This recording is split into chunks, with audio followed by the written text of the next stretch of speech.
Buenas tardes y bienvenidos. Abrimos una nueva semana, ya estamos entrando a mitades de diciembre y el estrés, la situación de salud mental, para qué decirlo, se vuelve también un tema muy relevante de abordar, no solo ahora a fin de año, que en general hay muchas cosas que generan tensión, sino que en realidad es un tema permanente, recurrente ya hace mucho tiempo. Vamos a hablar de esto a propósito también de unos estudios recientes que ponen en relevancia la necesidad de abordar estas materias. Estamos junto a Vania Martínez, psiquiatra académica de la Universidad de Chile y directora del Núcleo Milenio para mejorar la salud mental de adolescentes y jóvenes. ¿Cómo está, Vania? Bienvenida. Hola, muchas gracias por la invitación. Muchas gracias por acompañarnos. También estamos junto a Alberto Larraín, médico psiquiatra y director ejecutivo de Procultura. ¿Cómo está, Alberto? Muy bien, muchas gracias por la invitación, Bárbara. Bueno, hace unos días salió un estudio reciente nuevo, el termómetro de la salud mental de la H y la Universidad Católica, y dentro de las cosas que llaman mucho la atención es cómo el temor y el miedo, la delincuencia se ha ido manteniendo como uno de los factores de mayor estrés de Chile.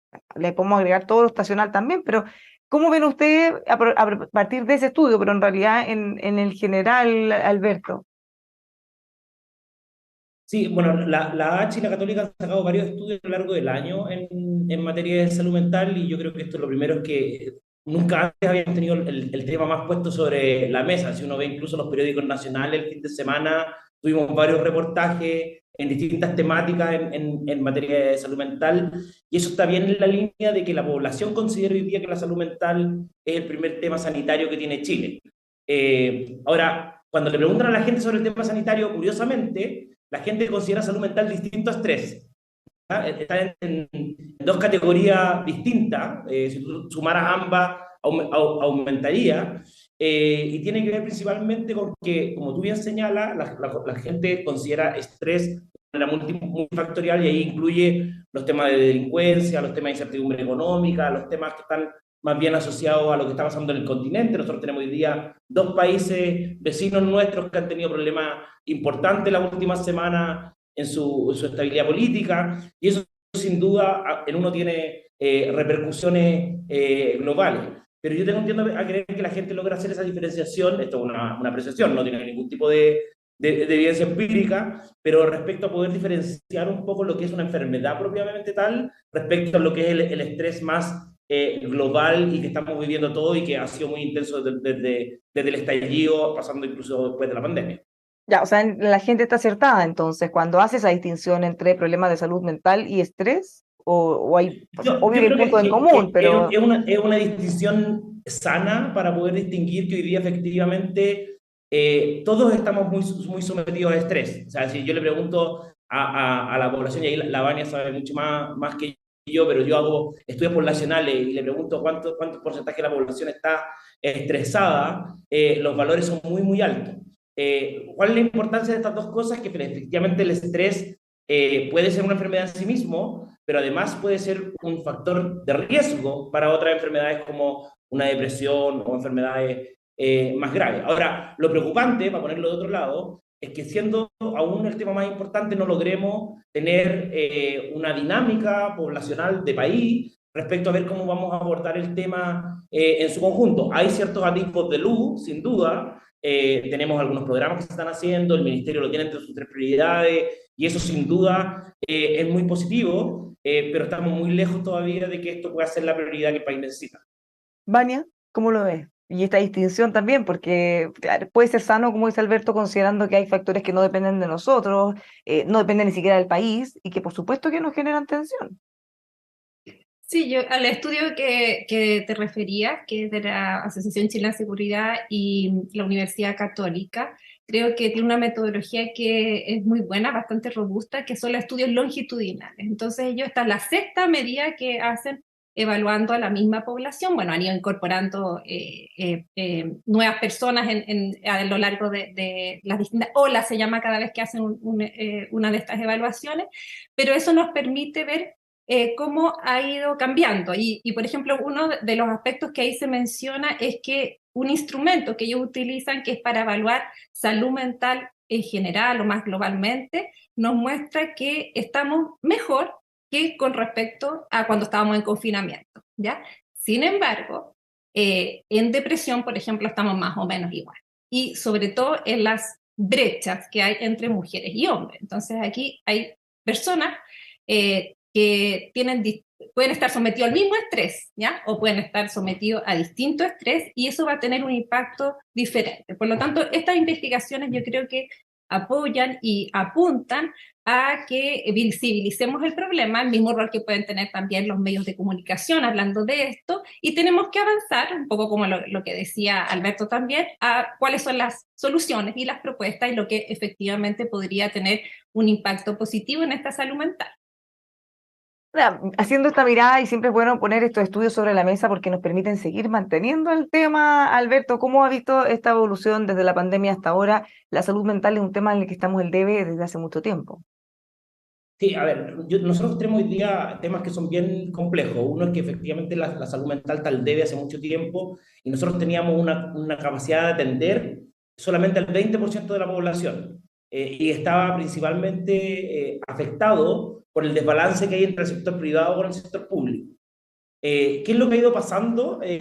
Durante la pandemia las atenciones en el sector público cayeron aún más porque se reconvirtieron camas, se cerraron COSAM. Justo el fin de semana apareció un reportaje largo en un medio nacional al respecto.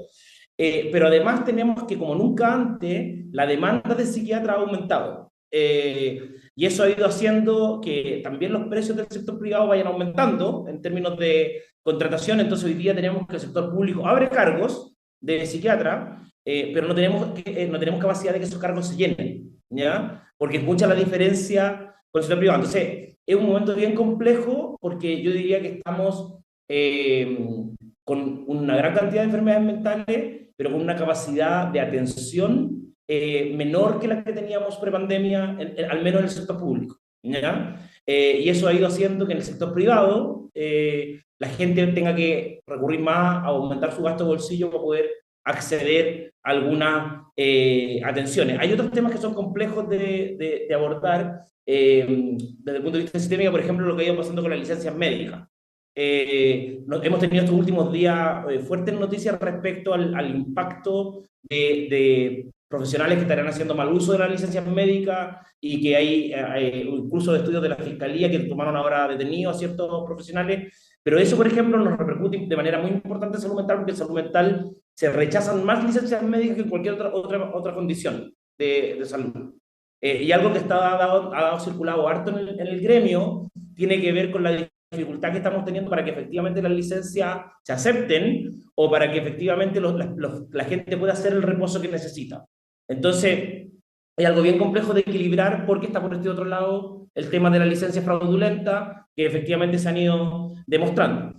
Entonces, lo que yo quiero tratar de transmitir con esto es que probablemente la gente que trata de acceder a atención se da cuenta que se demora varios meses en poder acceder a atención, que la gente cuando va al servicio de urgencia todavía tenemos una brecha muy grande en atención en servicio de urgencia y que esta brecha de atención aún es mayor, como decía muy bien Lavania, en el caso de las mujeres, en el caso de la infancia, que es brutalmente alta en la infancia y la adolescencia, y en el caso de regiones, ¿ya? Tenemos muchas regiones que tienen muy pocos profesionales, pero además la dificultad que ha tenido el país de entender que esto no se va a resolver a punta de psiquiatra ni de fármaco. Esto requiere una mirada mucho más holística y que al revés las comunidades puedan empezar a ver cómo aumentan su bienestar y cómo generar estrategias de poder prevenir enfermedades mentales más que siempre reaccionar sobre el incendio.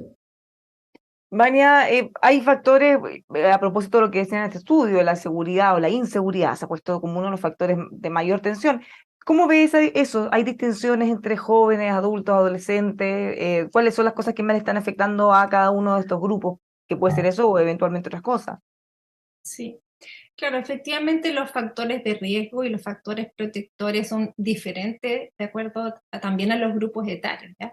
Y en este momento la población de adolescentes y jóvenes, no solo en Chile, sino que en general en el mundo donde se está estudiando esto, se ha visto impactada de mayor manera que otros grupos etarios, ¿ya? Y de hecho en Estados Unidos, por ejemplo, hay varias asociaciones de médicos, de pediatras que han levantado la alerta como que están viviendo una emergencia en temas de salud mental en adolescentes y jóvenes. Entonces, tal vez para los jóvenes el tema prioritario quizás no sea seguridad, y ahí habría que hacer otras distinciones, digamos, ¿ya? Pero, por ejemplo, el INJUV, tiene también estas encuestas que hace periódicamente y que tuvo una encuesta ahora reciente, la 10ª encuesta en pandemia, ahí muestra también cómo hay ciertos factores protectores que están mejorando. La participación de los jóvenes en el interés en política, la participación de los jóvenes también en ayuda solidaria. Entonces, no solo pensar en los riesgos, sino que también pensar como en las fortalezas y cómo favorecemos estos factores protectores. Entonces,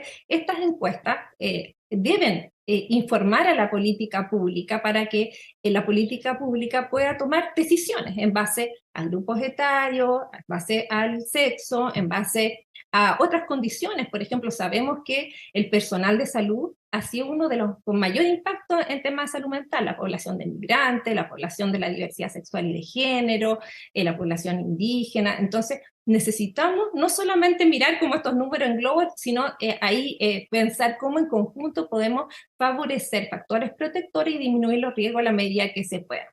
Y desde luego que no es solo el sector salud el que puede aportar, o sea, en el grupo de adolescentes y jóvenes el sector educación tiene un gran rol, pensando no solo en la punta del iceberg, que quienes necesitan atención de un psiquiatra o una hospitalización, sino también en quienes pueden promover y tener una mejor salud mental global. Todos los sectores podrían contribuir. Artes y cultura, deportes, transporte, vivienda, cada uno en su rol, ¿ya? Y me pasa mucho que estamos haciendo cursos, clases y charlas, y que cada uno ve el problema que está en el resto. Entonces yo, por ejemplo, le hago una charla o un curso a profesionales de la salud y dicen, no, que el sector educación es el que está mal, que los profesores estresan a los niños, y que no se preocupan de la salud mental. Voy al sector educación y me dicen, el sector salud el que no responde, nosotros detectamos casos y no los reciben. Voy a las familias y se quejan de los dos sectores. Entonces, quizás ha llegado el momento en que cada uno diga, a ver, ¿cuál es mi rol y qué es lo que yo puedo hacer? Obviamente que hay un rol aquí del Estado y del gobierno que es primordial, o sea, que no pueden eludirlo, pero también cuál es el rol que cada uno puede tener, incluyendo los medios de comunicación. ¿Ya? Yo creo que vamos a terminar esta entrevista y alguien, no sé quién lo hace eso, Bárbara, elige, por ejemplo, un titular para esto, ¿cierto? Y ese titular que se escoja puede tener un impacto en la población. Entonces, si ese titular es un titular sensacionalista, alarmista, va a tener un impacto. Si ese titular muestra una solución, un optimismo, una mirada, donde hay que poner el foco, va a tener un impacto diferente. Entonces, tomar con responsabilidad a cada uno cuál es el rol que nos corresponde. Ese trabajo que debería hacer cada uno no sería quizás también una buena idea, aunque sea más complejo o más de mediano o largo plazo, que se haga un trabajo conjunto, porque cada uno podrá tomar sus definiciones, pero en realidad si sentamos en una mesa, educación, salud, cultura, qué sé yo, todos los que pudieran de alguna manera colaborar, tendríamos que llegar a un plan de Estado de cómo vamos a abordar la salud mental. Ahí yo comentaba, Bárbara, nosotros en la Fundación tenemos un pilotaje donde están sentados los ministerios de Educación, Salud, Deporte y Cultura, que lo estamos interviniendo 10 colegios de la comuna de Tierra Amarilla. De hecho, la semana pasada yo estuve allá viendo el cierre con los estudiantes y lo que hemos logrado no solamente implementar más horas de deporte y tener monitores deportivos gracias al IND, sino que además incorporar actividades culturales, acompañamiento para los profesores, empezar a tener ciertas capacitaciones. Hicimos una medición de salud mental en todos los establecimientos educacionales de la comuna. Esto principalmente movido por el Ministerio de la Cultura, que nos ha dado todo el apoyo, y el Mineduc. Y uno efectivamente, como dice la Vania, lo que ve es que esto empieza a ser virtuoso. Pero es difícil lograr que nos sentemos todos en la mesa y que cada uno ponga lo que le corresponde. Ahora lo que uno empieza a ver es que efectivamente los niños y las niñas empiezan a responder bien, empiezan a tener dinámica de virtuosidad, de reducción de estrés. Nosotros esperamos ir midiendo cada 2 años más o menos los mismos indicadores de salud mental en los colegios. Estos colegios pedagógicamente la mayoría estaban insuficientes y este año ya tuvimos algunos colegios que tuvieron algunas mejoras. Yo no te puedo decir que es por la intervención que estamos haciendo, pero efectivamente tú ves algunas mejoras en indicadores y eso sin duda es una luz que tiene que ver, como dice la doctora Martínez, con poder sentarnos en la mesa y poder mostrar que esto no es la 7ª plaga de Egipto, donde no hay nada que hacer y solo cruzarnos los brazos y ver cómo se afecta, sino más bien ir buscando las distintas modalidades para poder abordarlo de la mejor manera posible. No es la plaga de Egipto, pero convengamos que es un problema que es gravísimo en la medida que no se aborda. Justamente así como muchas enfermedades, si uno no hiciera nunca el diagnóstico y no se trata, bueno, claramente va a seguir empeorando y tenemos que de alguna u otra manera darle ese sentido de urgencia, Vania. Sí, o sea, bueno, yo decía, el gobierno, primero, ya tuvimos una actividad en la que tuvimos en realidad el agrado de contar por algunos minutos con la ministra de Salud, porque ella quería conversar con nuestro investigador senior del Núcleo Milenio May, que es el que yo dirijo, que es Ricardo Araya, que es recientemente Premio Nacional de Ciencia aplicada y tecnológica, y entonces ella nos presentó también cuál era su visión, respondió preguntas, y yo creo que hay un buen camino. Uno es invertir más en salud mental, o sea, el presupuesto que está alrededor de un 2,4%, que tenga realmente un aumento paulatino para llegar al 5 o al 6%, que es el esperado hasta el final del gobierno. Por otra parte, que está puesto dentro de las 3 prioridades de salud, o sea, la ministra nos dijo, tengo que, mandatada por el presidente, tengo que resolver listas de espera, mejorar la salud mental y la reforma de salud. Ya entonces está, hay, de hecho, listas de espera también incluye salud mental, así que hay dos aspectos ahí que se están abordando. Y lo otro que yo creo que es positivo, que ella también tiene una visión desde la academia, ¿ya? Y porque creo que muchas veces se olvida un poco de incluir a la academia en estas decisiones y en que nosotros podemos aportar mucho en los centros de investigación.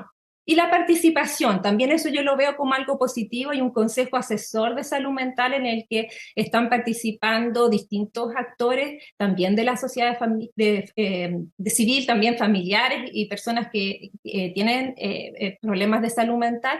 Así que creo que ese consejo asesor también podría ser una gran ayuda y aporte en este momento.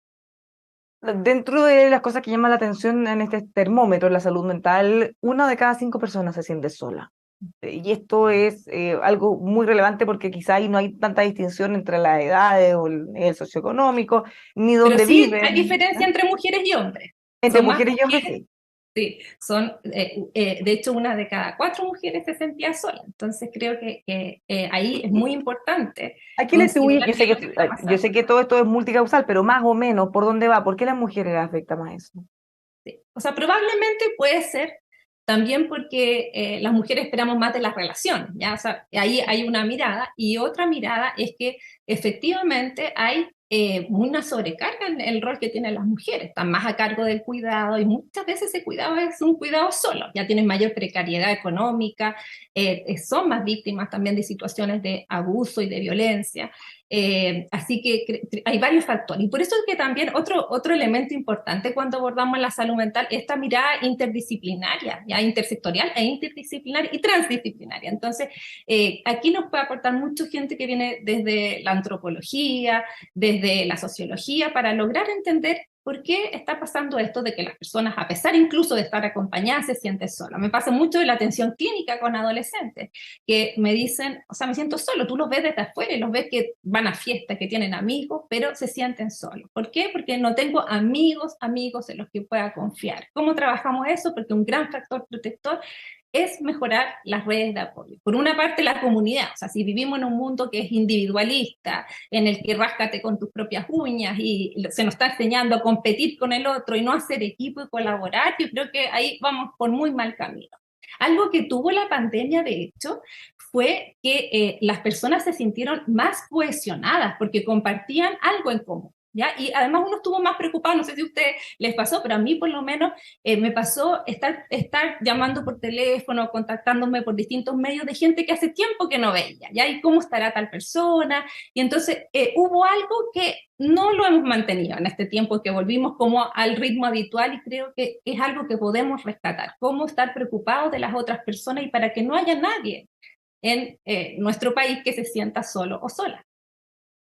Alberto, Sí, yo creo que la pregunta que tú haces, Bárbara, y un poco también tomando lo que dice la doctora Martínez, es tremendamente profunda. El nivel de soledad es alto. Nosotros la semana pasada estuvimos haciendo unas encuestas de salud mental en una actividad de personas mayores y tú te das cuenta del anhelo con que la gente efectivamente quería tratar de conversar, de poder vincularse, de tener un espacio más profundo de poder compartir.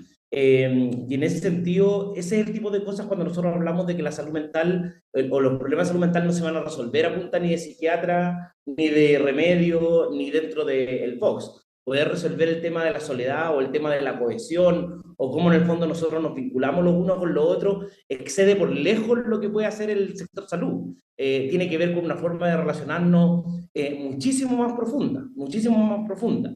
Y ahí tiene que ver mucho con que el otro se sienta visto, se sienta escuchado, pueda en el fondo dimensionar la profundidad. Nosotros ahora, por ejemplo, estamos viendo un proyecto para la región de Aysén, donde hay muchas comunidades donde nunca han tenido atención médica, por la distancia, no alcanza a llegar la ronda. Y el gobierno regional nos decía, mira, ¿cómo nos hacemos cargo de estas familias, independiente del número, que son pocas, para que podamos en el fondo al menos hacer un chequeo de salud una vez al año, una vez cada 2 años, pero que ellos se sientan acompañados? Y eso obviamente son criterios que son muy distintos a los criterios más económicos o criterios en el fondo que están abordando el día a día hoy. Cuando tú decías el tema de la soledad, yo creo que es algo bien, bien estructural, pero como bien decía la doctora Martínez, hay poblaciones que son más complejas. Las personas mayores también tienen niveles de soledad mucho más profundos, los adolescentes, por esta forma de ir construyendo. Y ahí, obviamente, el desafío tiene que ver con cómo incorporamos otro tipo de dinámica que son mucho más fecundas. El modelo irlandés que Chile había ido implementando un poco para la prevención de drogas, te decía que uno de los factores más importantes para poder evitar este consumo de drogas era que los padres pasaran 1 hora de calidad todos los días con sus hijos. ¿Ya? Y 1 hora de calidad pareciera ser poco tiempo, pero si tú lo piensas en perspectiva para los papás que trabajan y todo, 1 hora de calidad no es 1 hora viendo televisión, es 1 hora de calidad. Y eso claramente es un desafío. Vania, 1 hora de calidad, claro. Ahora, cuando uno lo piensa por sentido común, claro, en el caso de adultos mayores es más evidente el abandono, es más difícil a veces mantener relaciones con la misma familia, pero en el caso de los jóvenes quizá a primera vista cuesta más entender porque están siempre rodeados o aparentemente rodeados de gente, ya sea en los colegios donde estudian o en el lugar donde trabajan. Entonces, claro, esa soledad es algo mucho más profundo y mucho más doloroso en la medida que comparten con gente, pero en realidad no son parte de. Es más doloroso y son factores de riesgo, o sea, no sentirse que pertenezco a un lugar, el no sentirme parte de una comunidad, como que daría lo mismo si yo estuviera vivo o no, o sea, lo ponen un gran factor de riesgo para el suicidio, por ejemplo. Y esta época que viene es de mayor preocupación, o sea, fin de año, de hecho, los números más altos de muertes por suicidio son en enero, ¿ya? Así que en este momento, si alguien que nos está escuchando necesita ayuda, y como hemos hablado que es difícil acceder, igual hay canales de ayuda que creo que deberíamos aprovechar como de favorecer que se comunique. Uno Salud Responde, que es el 600-360-7777, para opción 4 es para salud mental. Prontamente, es una buena noticia esto que va a haber una línea para la prevención del suicidio, una línea de crisis que va a ser de 4 números y no tan largo como este número que acabo de decir. También está, por ejemplo, la Fundación para la Confianza con Línea Libre, que tienen varios canales de ayuda, pero uno es el 1515, también tienen su chat, su correo electrónico. La Fundación Todo Mejora para prevenir el bullying y el suicidio, producto bullying en personas de la diversidad sexual y de género. Bueno, para personas mayores también hay otras opciones. Yo no me dedico a esa población en particular porque soy psiquiatra de niños, niñas y adolescentes, ¿cierto?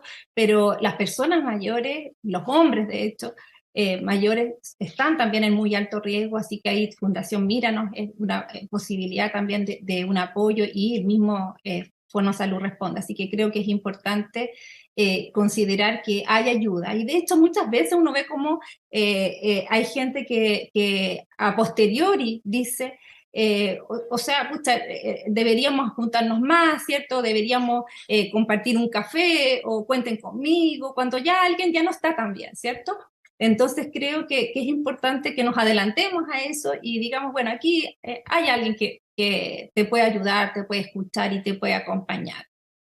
Obviamente, a veces además se va a requerir una atención de salud mental profesional, pero partir por una oreja más que una voz, una oreja que te escucha y te entiende y te contiene, es una gran fuente de apoyo.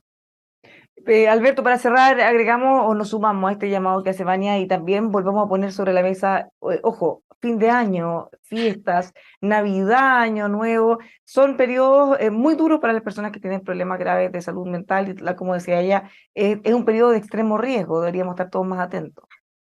El 25 de diciembre y el 1 de enero son dos de los días, de los 3 días al año que tenemos más intentos de suicidio y suicidios consumados a lo largo del país. Y eso hace que claramente en relación con los temas de soledad, la gente en periodos de fiesta se puede sentir más sola, así que pedirle a todos que por favor puedan acompañar, buscar, pensar en quién pueda necesitar ayuda y tratar de acompañarlo, como ha dicho la doctora Martínez, hay un montón de espacios que estamos tratando de articularnos, el gobierno regional de la región metropolitana está activando un plan de prevención del suicidio que además se va a replicar en los otros gobiernos regionales en conjunto con el Ministerio de Salud. Entonces, hay hartas buenas noticias para poder seguir avanzando y esta es una tarea que es de todos. Bueno, Alberto, Vania, muchísimas gracias a los dos por haber conversado con nosotros. Vamos a seguir con este tema sin dejarlo, porque creemos que es muy importante que se pueda avanzar. Que tengan una muy buena semana los dos. Gracias, igualmente. Muy buena salida, que está muy bien. Ya, pues los dejamos invitados a seguir con nosotros este y otros temas aquí en emol.com.